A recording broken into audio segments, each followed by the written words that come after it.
আলাইকুম রহমতুল্লাহি বারকাতুহু। আলহামদুলিল্লাহ, আগামী ফেব্রুয়ারিতে রমজানের রোজা শুরু। এই রমজানের রোজা শুরুর পরিপ্রেক্ষিতে বিভিন্ন জায়গা থেকে যে আপনার রমজানের যে খাবার বা ব্যবসা বাণিজ্যর যে প্রতিক্রিয়া আছে সেগুলো আমদানি করা শুরু হয়ে গেছে এবং সেগুলো স্টক করা শুরু হয়ে গেছে। বিভিন্ন দেশে প্রতিযোগিতা হয় এই রমজান মাসে, যাতে করে সব জিনিসের দাম কমিয়ে রাখা যায় এবং কমানো হয়। কে কোন ব্যবসায়ী কতটুকু কমিয়ে তার নিজের ব্যবসা ঠিক রাখতে পারে সেই প্রতিযোগিতা করে, বিশেষ করে আরব কান্ট্রিতে। কিন্তু বাংলাদেশটা হচ্ছে তার একটু ব্যতিক্রম। বাংলাদেশের ব্যতিক্রমটা কি? তারা বিভিন্ন যেমন খাবার আইটেম, খেজুর, তরমুজ, অর্থাৎ রমজানের আমরা যে ইফতার সামগ্রীগুলো ইফতার করি, যে সমস্ত সামগ্রী দিয়ে, সেগুলো সবাই স্টক করা শুরু করে দিয়েছে। কেননা রমজানের মধ্যে দাম বাড়বে এবং দাম বাড়ানো হবে এবং স্টকে রেখে সেগুলো নিজেরাই দাম বাড়াবে।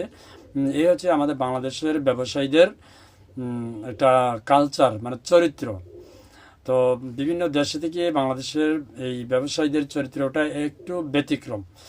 এখন এই রমজানের শুরুতে যেমন বুট, ছোলা, মুড়ি, তারপর হচ্ছে আপনার শরবতের যে সামগ্রী আছে, খেজুর, তারপরে আপনার তরমুজ, পেঁপে, লেবু, এগুলো কিন্তু দাম বেড়ে যাবে। এটা বাংলাদেশের রেগুলারই বেড়ে থাকে আর কি। কিন্তু বাংলাদেশ সরকার সবসময় বলে যে রমজানের মধ্যে সেগুলোর দাম কমানো হবে বা কমিয়ে আনা হয়েছে, কিন্তু বাস্তব চিত্রটা হচ্ছে একদম ভিন্ন।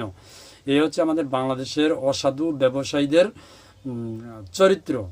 তো আসলে কি বলবো, রমজান মাস রহমতের মাস, মাগফিরাতের মাস, জান্নাতের মাস, দোয়া কবুলের মাস, কিন্তু সেই মাসেই আমাদের বাংলাদেশের অসাধু ব্যবসায়ীরা, এখন সবাই বললেও ভুল হবে, তবে 99% ধরে নেন, অসাধু ব্যবসায়ীরা কী করে, তারা সবগুলোর দাম বাড়িয়ে ফেলে এবং বাড়ানো হয়।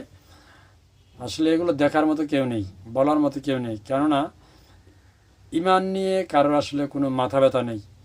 অর্থাৎ আমরা রমজান মাসে সবাই চাই আল্লাহ তাআলা যেন আমাদের দোয়া কবুল করেন, কিন্তু এই অসাধু ব্যবসায়ীরা চায় তাদের ব্যবসায় যত লাভজনক হয় সেগুলো মানে ঊর্ধ্ব দামে বিক্রি করে তার পরিবারকে খাওয়াবে। দেখুন, আমি ব্যবসায়ীদের উদ্দেশ্য করে একটা কথা বলি।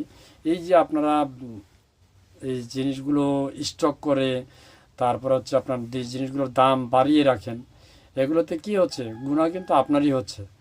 সেগুলোর কৈফিয়ত কিন্তু কিয়ামতের দিন আপনাকে দিতে হবে, আপনার ফ্যামিলি কিন্তু দিবে না। আসলে যদিও এগুলোর চিন্তা আপনারা করেন না, কিন্তু বাস্তব কিন্তু আপনার ফ্যামিলিরা সেই দায়ভার নিবে না, এটা কিন্তু বাস্তব।